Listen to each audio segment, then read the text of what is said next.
All right, so last thing I'll say before we get into the Apush Explain video, if you didn't watch those videos on AP Classroom, some of you may not have done that. That's okay.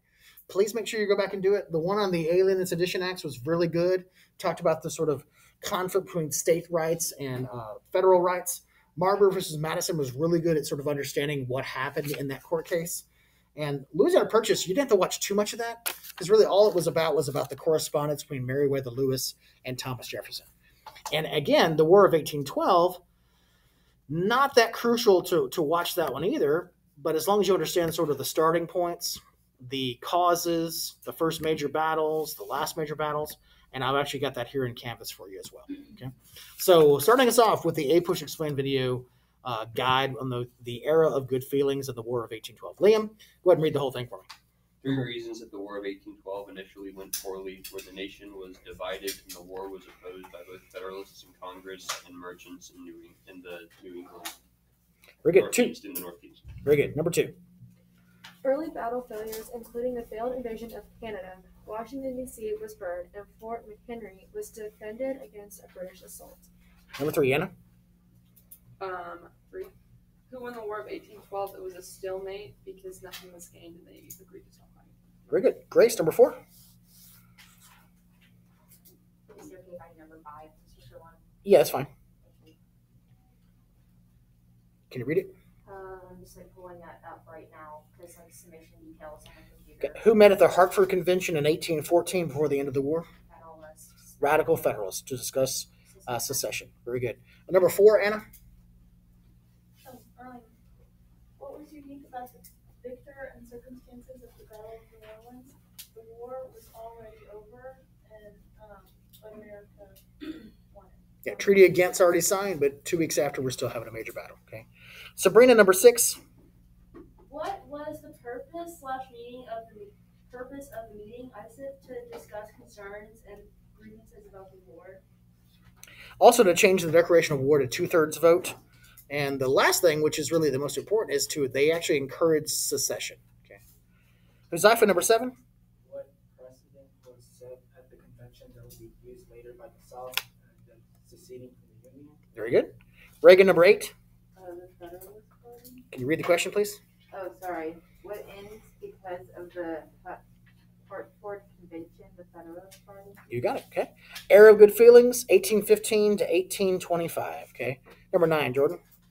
Nationalism increased in a huge way after the War of 1812 and was fueled by the fact that the U.S. had survived 2 wars against England, gained respect by other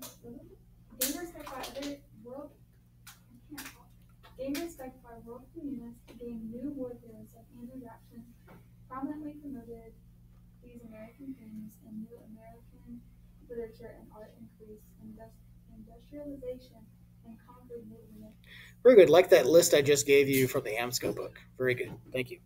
Number 10, Rowan.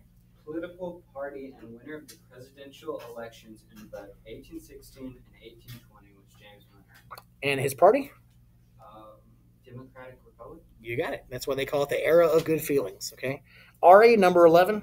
The question is, what is the main reason that this time period is known as the era of good feelings? I said it was due to the fact that it was the period of only one political party, the Democratic Republican. That's it. Okay. Number 12, Elizabeth. A key aspect of this time is that the party maintained some of their traditional party principles. They also began to adopt some of the Federalist policies. There you go. Very good. Tegan, number 13. Examples of not-so-good feelings include A. Rolling sectionalism between the North, South, and West. B. Debate over the American system. Think of the U.S. tariffs, infrastructure plans. C. Slavery issues. And D. The Panic of 1819 caused by over-speculation of sectionalism. Very good. 14, Ava. Henry Clay. Henry Clay. Oh, I'm sorry. Who was the father of the American system and expression of economic nationalism? Henry Clay. Very good. And I want to stop here. Normally, I would put a Mr. Sherwin moment because sometimes I make mistakes and I want to fix it. Before we're talking about Hamilton, I erroneously said that he is going to help create the first national bank, and not just that, but the part that was wrong was the part about tariffs. Because remember, Hamilton's all about tariffs, tariffs, tariffs. Don't get confused. Clay is going to be the same way, but they just share that aspect. He wasn't in charge of the American system. That was Henry Clay. Okay, Ms. Walker, go ahead. Number 14. I'm sorry, 15. Parts of the American system that take inspiration from Federalist ideology include A. Tariff of 1816 designed to help protect American industry and manufacturing, not intended to simply raise revenue like previous tariffs. Although this tax primarily benefit the North and Northeast, the money raised would be used to fund transportation improvements that would benefit more parts of the country. The second bank of the U.S. provided national currency and provided credit for the nation. When the first bus expired in 1811 and state banks issued currency, it created a volatile economy. The second bus would last another 20 years. Very good. For B, you might have written financial stability, and that's okay too. I think currency and financial stability work there. Something that you just have to understand here at this point, because it carries on throughout U.S. history, tariffs protect industry. Okay, that's what a tariff is. We want you to buy an American-produced good, so we're going to put a tariff on an incoming good so that you're more inclined to buy the American good. But what that's going to do, that's going to start trade wars between nations. When we put tariffs on their goods, they're going to put tariffs on our goods.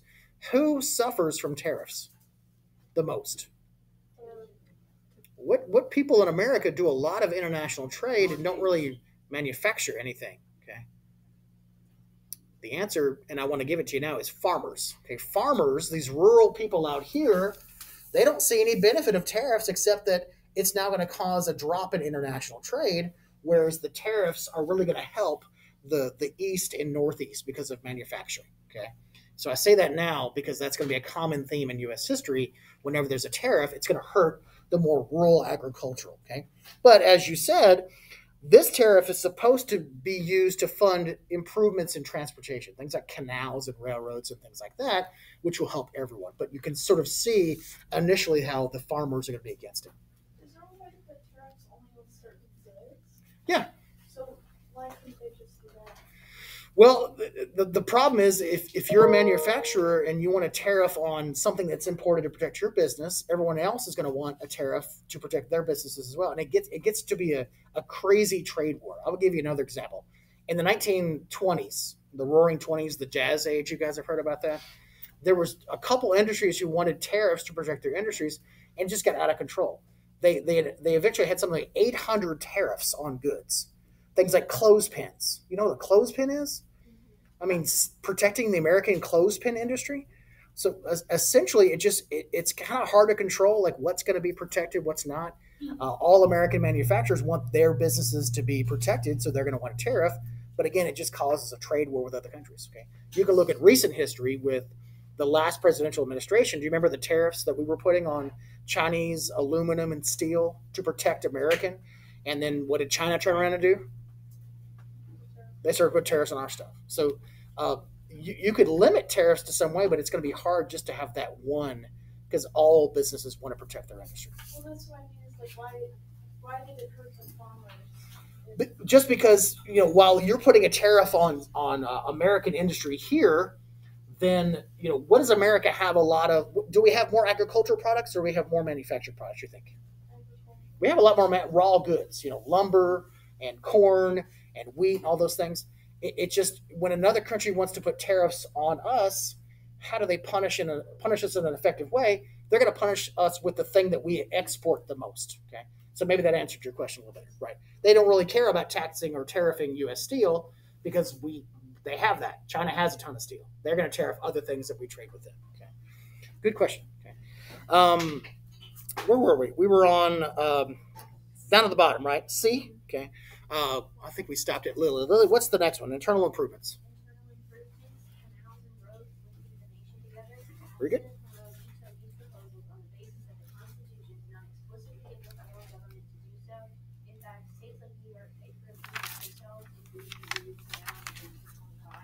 Excellent. Okay, we're going to do that as one of our projects for Shark Tank. Okay. Missouri Compromise, Dannison, number 16. That's the word 11 slave states and 11 free states. Missouri would enter as a slave state, which would upset the colonists. Yeah, and that's going to cause problems with any new states, whether they're going to be free or whether they're going to be slave. Okay, they mentioned in the video too there were going to be, if this went through, there would be 12 slave states and 11 free states. Number 17, the failed compromise. So let's go back to Liam. The failed compromise, the Talmadge Mhm. Amendment would have gradually emancipated slaves in what is it? Missouri. Missouri, but was seen as a threat to the South. The South, very good. Shari, 18. Henry Clay, the Great Compromiser, proposed the Missouri Compromise of 1820. 19, Anna. Three main parts of the compromise include Missouri enters as a slave state, Maine enters as a free state, and slavery is prohibited above the 36th parallel. Very good. Okay. 20, Grace. 20. I did it on loose leaves. What's the question, sir? Explain the rulings and rationale for the following Supreme Court rulings. Marbury versus Madison, 1803. Okay, so Marbury versus Madison basically was the thing declaring whether it was constitutional that John Adams signed the thing for the circuit courts and all of that stuff.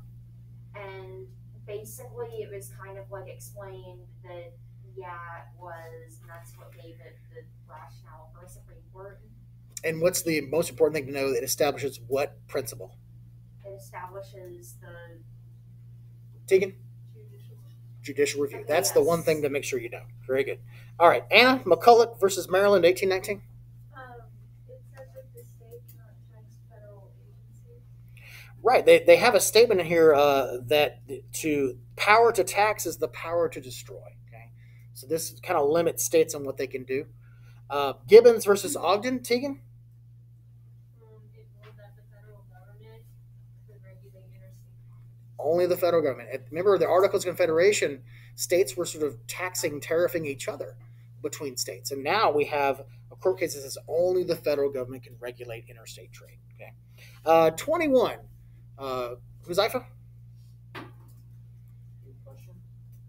All of these Supreme Court cases? Wait, can I do that one? Sure. Go ahead, Sabrina. Okay, I put that Re- it gave more power to the federal government because John Marshall was a federalist, so somehow he switched it to give more power to the federal government to state.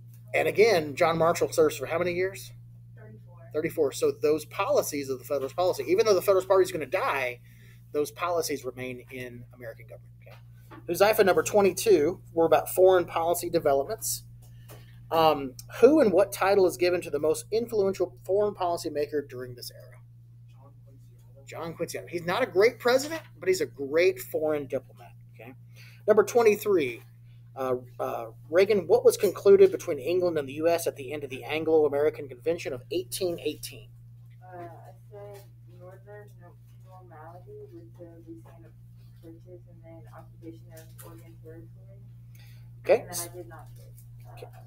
So you said the shared occupation of Oregon for 10 years, and we set the boundary of Louisiana Territory at the 49th parallel. What was the last one? There was one more.